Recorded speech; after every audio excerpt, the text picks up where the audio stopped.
আসসালামু আলাইকুম ভিউয়ার্স, আপনাদের সকলকে এই টেস্ট অফ হোমে স্বাগতম। আজকের পর্বে আমি আপনাদের সাথে যে রেসিপিটা শেয়ার করব সেটা হচ্ছে উত্তরবঙ্গের বগুড়া জেলার মজলিসের আলুর ঘাটি। আর এই আলুর ঘাটি উত্তরবঙ্গের মানুষের কাছে এতটাই প্রিয় যে এটা ছোট বড় বিয়ে শাদীর যে কোনো অনুষ্ঠানে এই আলুর ঘাটির আয়োজন করা হয়। এটা যতটা জনপ্রিয় ঠিক ততটাই এই আলুর ঘাটিটা সুস্বাদু। এই আলুর ঘাটি বেশি খাওয়া হয় অগ্রহায়ণ মাসের শেষে, যখন নতুন আলু ওঠে তখন সেই নতুন লাল ছোট আলু দিয়ে এই ঘাটিটা খাওয়া হয়। তো আজকে আমি আপনাদের সাথে সেই বিখ্যাত মাছের মাথা দিয়ে আলুর ঘাটি রান্না করে দেখাবো। তবে এই ঘাটিটা অনেক ধরনের হয়ে থাকে। মাছের মাথা দিয়ে আলুর ঘাটি, ডিম আলুর ঘাটি, গরু খাসির মাংস দিয়ে ঘাটি। তবে আজকে আমি মাছের মাথা দিয়েই দেখাচ্ছি, পরবর্তীতে বাকিগুলো দিয়ে রান্না করে আপনাদের সাথে শেয়ার করব। তো এখন আমি আলুর ঘাটি রান্নার জন্য প্রথমে আলু সেদ্ধ করে নিব।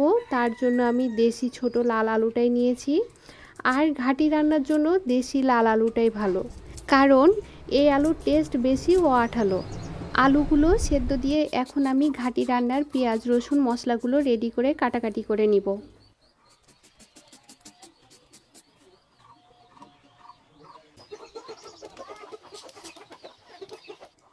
সব কিছু কাটাকাটি হয়ে গেলে ঘাটি রান্নার জন্য আদা ও রসুনগুলো শিলপাটায় বেটে নিব। আজকে আমি যেহেতু মাছের মাথা দিয়ে আলুর ঘাটি রান্না করব, তার জন্য এখানে আদার পরিমাণটা বেশি নিয়েছি।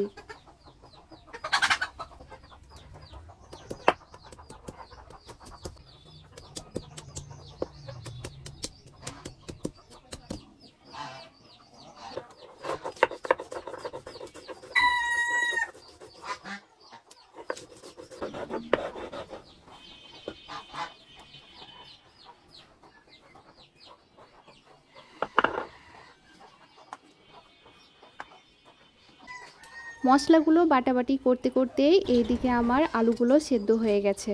এখন আলুগুলো চুলা থেকে নামিয়ে একটা ছাঁকনায় ছেঁকে নিব।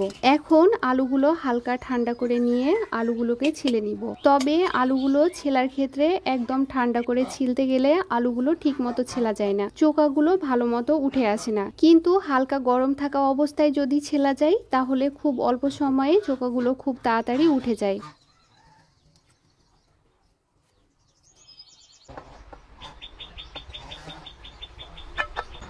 এখন আলুগুলো সব ছেলা হয়ে গেলে আলুগুলোকে আমি আধা ভাঙা আধা গোটা করে ভেঙে নিব। আর এই আলুগুলো ভাঙার জন্য আমি একটা গ্লাস ব্যবহার করেছি। এটা দেখে কেউ কিছু মনে করবেন না। এই আলুগুলো হাত দিয়েও ভাঙা যেত, তবে গ্লাস দিয়ে ভাঙলে কাজটা একটু তাড়াতাড়ি হয়। এখন আমি আলুগুলো ভেঙে রেডি করে রেখে মাছের মাথাটা কাটতে চলে আসলাম। আর আজকে এই মাছের মাথাটার ওজন হচ্ছে 900 গ্রাম, মানে প্রায় 1 কেজি।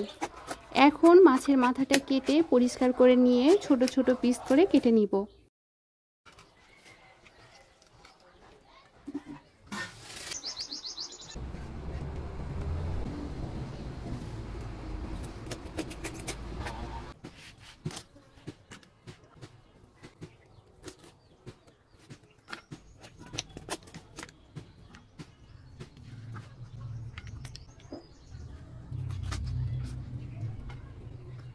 মাছের মাথাটা কাটা হয়ে গেলে মাথাগুলো ভালো মতো ধুয়ে পরিষ্কার করে লবণ হলুদ মাখিয়ে নিব।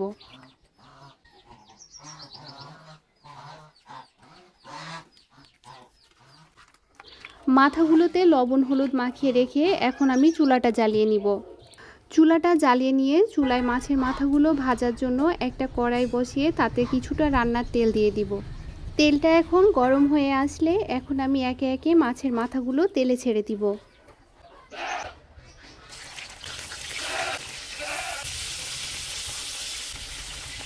এরপর মাছের মাথাগুলো উল্টে পাল্টে লাল লাল করে ভেজে নিব। মাথাগুলো ভাজা হয়ে গেলে মাথাগুলোকে আমি এখন একটা একটা করে প্লেটে উঠিয়ে নিব। এরপর বাকি মাথাগুলো দিয়ে ভেজে নিব।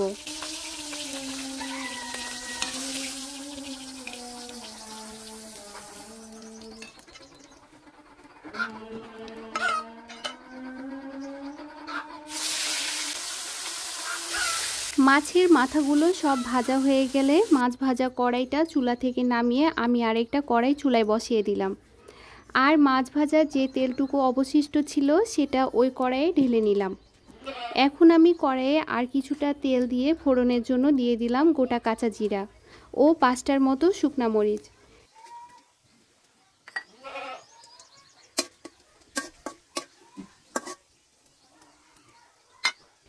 এরপর দিয়ে দিলাম বাকি খাড়া মশলাগুলো, দারচিনি, এলাচ, লং, তেজপাতা ও কুচি করে রাখা 1 বাটি পেঁয়াজ।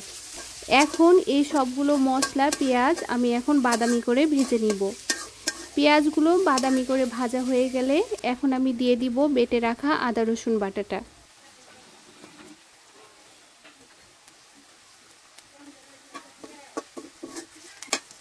আদা রসুন বাটাটা দিয়ে যে বাটিতে আদা রসুন ছিল সেই বাটিটা ধুয়ে কিছুটা পানি দিয়ে দিলাম যেন মশলাটা না লেগে যায়। এখন বাটা মশলাটা দিয়ে হালকা নাড়ানাড়ি করে দিয়ে দিব গুঁড়ো মশলাগুলো। প্রথমেই দিয়ে দিলাম স্বাদমতো লবণ, মরিচ গুঁড়ো,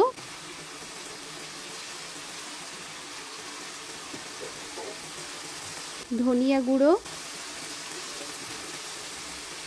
হলুদ গুঁড়ো ও জিরা গুঁড়ো।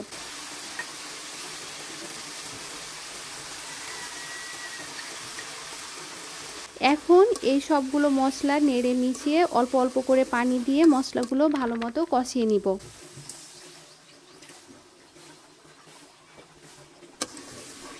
মশলাগুলো কষিয়ে তেল উঠে আসলে মশলায় দিয়ে দিব ভেজে রাখা মাছের মাথাগুলো। এখন মশলার সাথে মাছের মাথাটা বেশ কিছুক্ষণ সময় নিয়ে কষিয়ে নিব।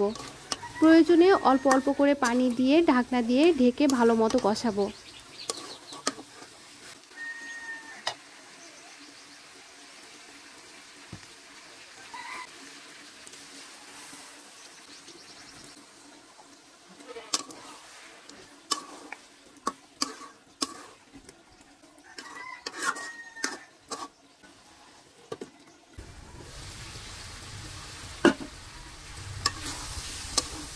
মাছের মাথাগুলো যখন কষানো হয়ে যাবে আর মাথাগুলো যখন ভেঙে ভেঙে আসবে তখন দিয়ে দিব ভেঙে রাখা আলুগুলো দিয়ে অল্প করে কড়াইয়ে পানি দিয়ে দিব যেন লেগে না যায়।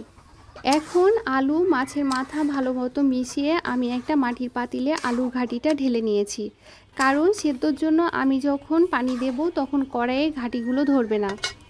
তবে মাটির পাতিলের রান্না তো এমনিতেই স্বাদ লাগে। এখন আলু মাছের মাথাটা যেন ভালো মতো মজে আর একটা স্বাদ আরেকটাই যেন ভালো মতো ঢুকে, তার জন্য ঘাটিতে দিয়ে দিলাম কিছুটা পরিমাণ পানি। এখন পানিটা দিয়ে আলুগুলো মজার জন্য রেখে দিলাম যতক্ষণ না আলুর পানিটা শুকিয়ে ঘন হয়ে আসে। আর এই তো ঘাটিটা ঘন হয়ে আসলে নামানোর আগে দিয়ে দিলাম কিছুটা ভাজা জিরার গুঁড়ো ও কিছুটা ভাজা পেঁয়াজ।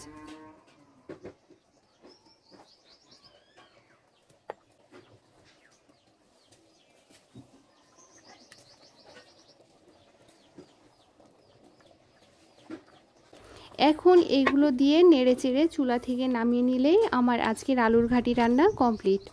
এখন আমি পাতিল থেকে কিছুটা পরিমাণ আলুর ঘাটি একটা প্লেটে উঠিয়ে নিব। আর দেখেন আলুর ঘাটির চেহারাটা কি সুন্দর হয়েছে, দেখেই লোভ লাগছে। আর আজকের এই রেসিপিটা আপনাদের কাছে কেমন লাগলো আমাকে অবশ্যই কমেন্ট বক্সে জানাবেন, তাহলে আমার সামনের দিনগুলোতে আরও নতুন নতুন ভিডিও বানানোর উৎসাহ বাড়বে। তো আসসালামু আলাইকুম, আজকে এই পর্যন্ত। দেখা হবে পরবর্তী নতুন কোনো গ্রামীণ রান্নার ভিডিও নিয়ে। ততক্ষণ পর্যন্ত সকলে ভালো থাকবেন, সুস্থ থাকবেন। আর আমার ভিডিওগুলো যদি আপনাদের কাছে ভালো লেগে থাকে তবে লাইক, কমেন্ট, শেয়ার করে আমার পাশে থাকবেন। আর যদি ইউটিউব চ্যানেল থেকে দেখে থাকেন তাহলে অবশ্যই আমার চ্যানেলটা সাবস্ক্রাইব করে দিবেন প্লিজ।